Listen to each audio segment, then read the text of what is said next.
Oh, well, forgive me for taking a bit longer with this particular review. It took me forever to patch up the wall. Cough, cough.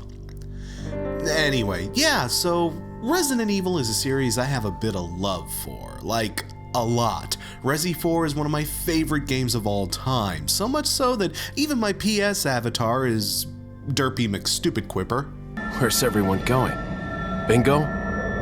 My personal faves are 4, 2, and Code Veronica, and I feel like the classic series, as poorly as some elements have aged, gets a bit more hate than it deserves. Yeah, FMVs, yeah, Jill Sandwich, blah blah blah, but they were good for what they were at the very least. But I think pretty much all but the most deluded fans can agree that this series was starting to rot away at the bone pretty goddamn quickly. What the fuck even was this? Admittedly, stepping into more action-y styles of gameplay was what basically saved the RE series back in the day, but you do know it is possible to go too far in one direction, right, Capcom? Yeah, chicken soup helps cure the common cold, but a tanker full of the shit just leaves you with a drowned and probably delicious-smelling corpse. RE needed to get away from action, far away from action, and get back to its survival horror roots. And thankfully, RE7 is exactly the departure that the series ultimately needed. Mostly.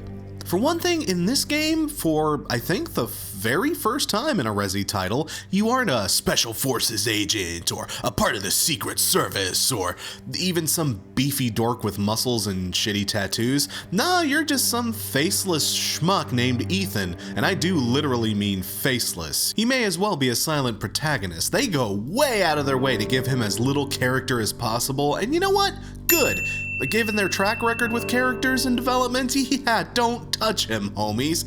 Look, the story ain't about him, it's about you getting the absolute shit scared out of you. And here's RE7's biggest strength, right out of the gate. The most common complaint I hear about the Resi games, especially the classic ones, is that for a title that's basically one of the pillars of the survival horror genre, they've never been particularly scary, and truth be told, I have to agree with this criticism. The earlier games, yes, even the good ones, rely mostly on jump scares and just core shock value. It's more a startling game than a scary one, and a startle is not the same thing as a scare, people. When your older brother sneaks up behind you and goes, "Boo!" that's not scary. The things that he starts saying and throwing across the room after half a bottle of Jack Daniels, now that's legit scary. And this is probably the first game in the Resi series that accomplishes legit scary, as opposed to just startly. Holy shit, this might be one of the most graphically gorgeous games I've ever seen on the PS4,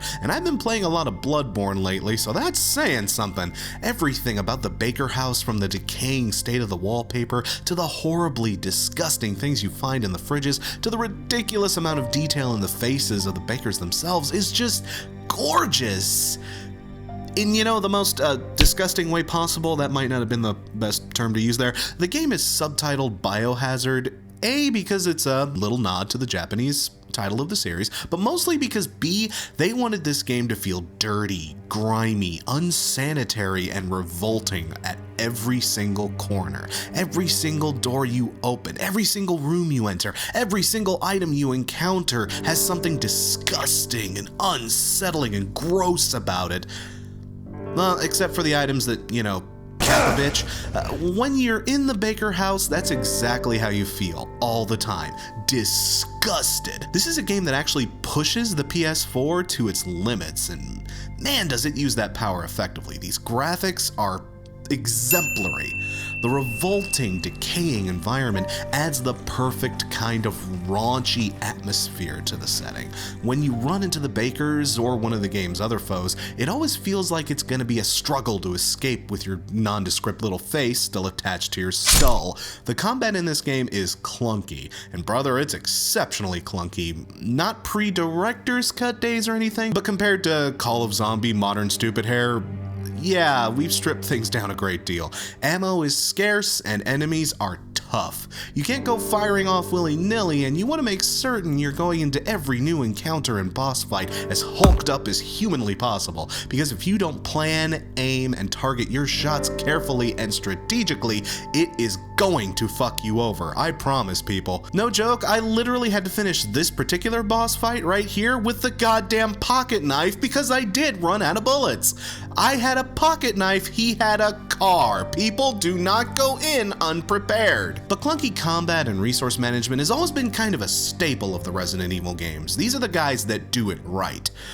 At least in the good games. The feeling of helplessness in combat helps add to the overall sense of dread, panic, and actual fucking horror that you want to see in games like this. And yeah, when you do finally win, holy god, is it a giant feeling of relief. Yeah, you remember that knife versus car battle I mentioned? I fucking won that!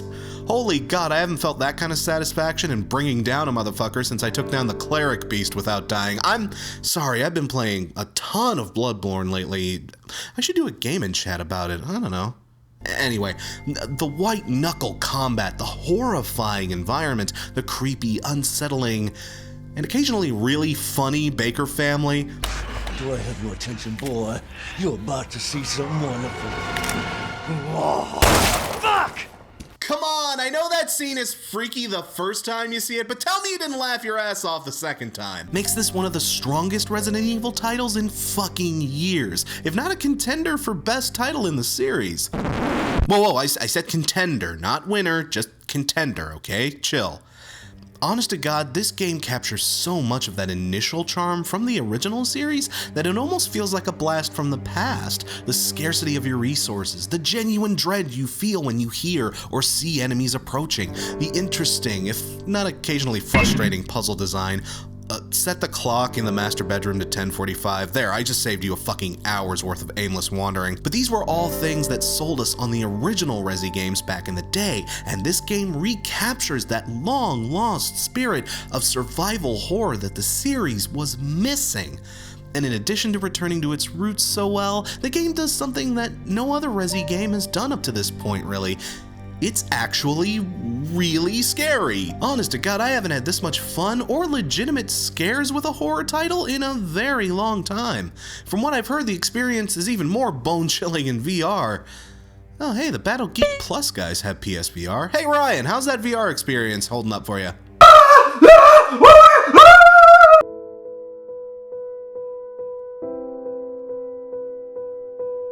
This game is damn near close to the perfect Resident Evil experience, but guys, look, it's only damn near. It isn't exactly aces. Ugh. I mean, with a game this good, I almost hate to even point out its drawbacks, like how pretty much any enemy can be stopped by the almighty power of door, or how atrocious it is from a design perspective to be able to locate a grenade launcher right before encountering a boss that's fucking immune to the thing. Well, those are ultimately petty quibbles, though. There is one great big flaw this game has, particularly right at the end. And it's hard to discuss because I don't want to spoil it necessarily, but there's a part towards the end where you make a big decision and you finally escape the Baker house. And it feels like the game is about to wrap up, but it just keeps going for like 2 hours. You end up on a tanker, then you end up in a salt mine, and I don't know, by this point pretty much all the Bakers are long dead, and the enemy you are fighting, again, I don't want to spoil, but compared to the Louisiana Chainsaw Massacre, they ain't shit. And of course, this is the part of the game where Resident Evil commits the damn sin that it always commits in every single game by tying this title into the rest of the series lore. And attaching your game to the Resident Evil lore is like attaching a perfectly good sandwich to a bag of sick. The lore of Resident Evil has always been the worst thing about it, and granted, if they want to keep the title, then okay, I guess crowbarring an Umbrella Corps and some random twat muffin from the OG games is a necessary evil, but in this game it felt exceptionally unnecessary and unwelcome. God, personally I wish they just reboot the damn series so they can ditch all that extraneous bullshit, but even though the game game does fall apart a wee bit in the end, it doesn't detract from your overall enjoyment. This isn't a Mass Effect 3 situation or anything. I mean, if you're a fan of Resi, definitely pick it up. If you love horror, then hell fucking yes, you better pick this up, if only to have something worth a damn to play on your PSVR.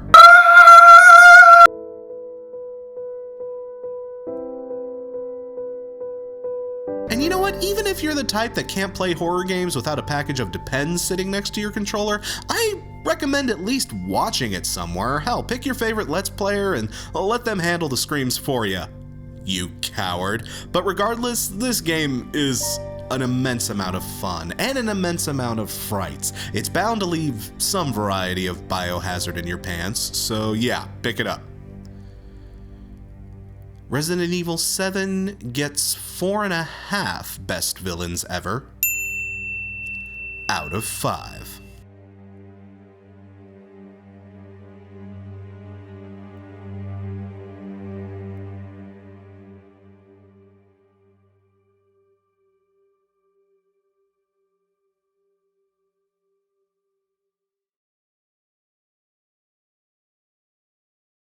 Welcome to the family, son.